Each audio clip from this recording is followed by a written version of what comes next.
Yellow Productions presents a travel guide for Beijing, China. This video highlights the major tourist attractions of Beijing. In 10 minutes, we're going to cover the following sites. We'll start by visiting Tiananmen Square, the center of the city and its most important landmark. We'll then visit the Forbidden City, home to the imperial court during the Ming and Qing dynasties. We'll then go to the Temple of Heaven, the symbol of Beijing, surrounded by a lovely park. At Wangfujing, Beijing's most famous shopping street, we'll visit two culinary attractions. First, we'll visit Chuanjude for Beijing's best Peking duck. Then we'll walk on over to Donghuamen, a night market for exotic snacks like scorpion and starfish.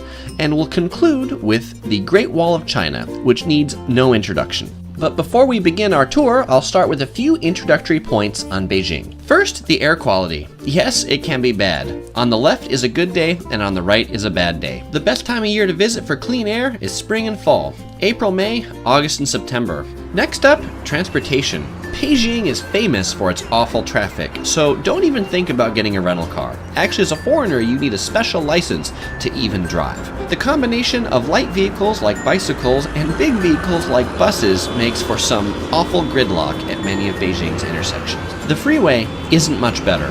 Luckily, Beijing does have a very good subway system that'll take you most places that you want to go as a tourist. Taxis are an option, but the taxi drivers generally don't speak English, so make sure you have your destination written in Chinese. If you're going someplace far away, a guided tour on a tour bus might be a great option. This was our tour bus going to the Great Wall. The bus driver had a grasshopper for good luck. Final note on transportation: when you're crossing the street, be careful. Cars don't really yield for pedestrians here.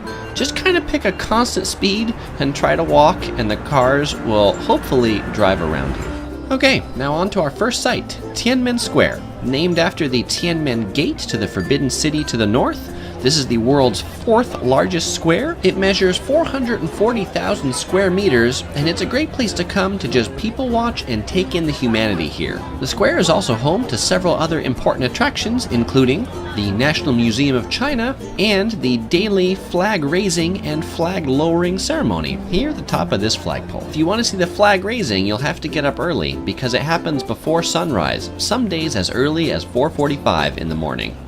Next up is the Forbidden City. It was home to 24 emperors. It is the world's largest palace complex and has over 8,000 rooms. The main entrance is just to the north of Tiananmen Square, underneath the portrait of Chairman Mao. The palace got the name the Forbidden City because in the past no one was allowed to enter or leave without the emperor's permission. But today, you can enter for the low price of 60 renminbi. Just make sure you get here before 4 o'clock to buy your ticket. So after passing through 3 courtyards, saying no to about 10 tour guides, saying no to 5 art students who wanted me to go to their art exhibition, and not buying about 20 books that were put in front of me, standing in line for 10 minutes to get my ticket, finally inside the Forbidden City. Now I know why they call it forbidden. I feel like I've just run the gauntlet in American Gladiators, but let's go check it out. With 8,886 rooms to explore, a visitor can be in here for a long time. If you're just visiting some of the main squares and significant buildings, you could probably walk through in about 2 to 3 hours, but if you want to visit some of the other museums and exhibits, then allocate the better part of a day. Once you exit, you can head up to this observatory at Jingshan Park and get a bird's eye view of the massiveness of the palace. It's really quite amazing. The Temple of Heaven is a popular attraction for both locals and tourists alike. It's a park and a temple, and you have to buy a ticket to go in. At the ticket office, there are 2 different tickets available, one for park entrance and the other one, the through ticket, for 35 renminbi. That's the one you want to get that brings you into the park and the Temple of Heavenly Heavenness. The surrounding park is also a lovely place to go for a stroll, a sit, or to play mahjong with some of your closest Beijing friends. Chuanjude is China's most famous Peking duck restaurant. One of their main locations is located on Wangfujing, the main street in Beijing. It is a 5-story restaurant that seats a ton of people. The menu is quite extensive, but the main attraction, of course, is the Beijing Kaoya, or the Peking duck. Like any good duck restaurant, when you order your Beijing Kaoya, the chef comes out with a cart in front of your table and carves it right in front of you. The Peking duck is served in a few different ways. The skin here is served with sugar, that you dip the skin in the sugar. The rest of the meat with the skin here is served with the pancakes and the green onions and the hoisin sauce, the first one being made for you by the waitress. And as an extra bonus, they also bring out the duck head on a plate, so you know it came from a whole duck. The final course is a bowl of duck soup, which tasted kind of like chicken soup, only more duck-like. And finally, they also provide a card that has a serial number of the duck that you ate. The Donghuamen Night Market is in Guangfujing off the main street. Here is a collection of over 100 specialty snacks from all over China, though the predominant food seems to be meat on a stick. But you can get special things like scorpion on a stick or snake on a stick.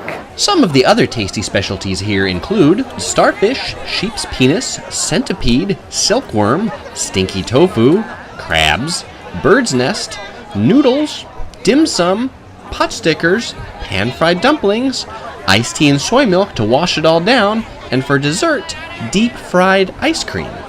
And now, our final destination, the Great Wall of China. And the first thing you need to know about visiting the Great Wall of China is because it is several thousand kilometers long, there are multiple different locations that you can visit of the Great Wall. In fact, from Beijing, there are 8 different locations.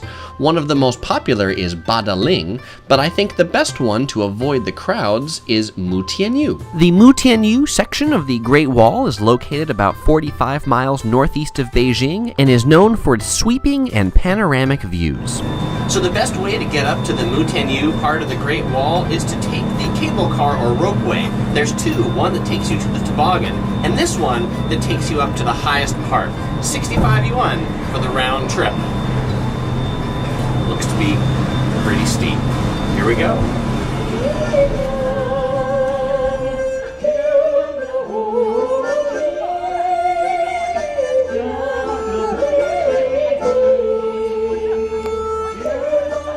The rather nice thing about visiting this part of the wall is because it's lesser visited than Badaling, it's relatively tourist-free, so you really feel like having the wall almost all to yourself. Though to walk the Great Wall, you do have to be able to take some challenging sections. There are some steep slopes and also some steep staircases. This is one of the nicer ones, but make sure you watch out because there are some guardrails. If you're not careful, you might fall off. So this is an example of one of the staircases. As you can see, pretty steep, and the handrails, pretty low. I don't know about you, I don't know that anyone's that short.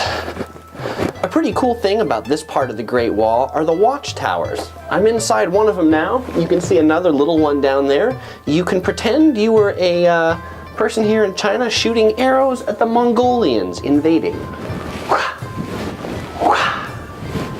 This particular tower, number 14, was actually used as a command center. Pretty high tech. Though the staircases up the watchtowers, those are the most treacherous and only for the most adventuresome. But I'm pretty adventuresome.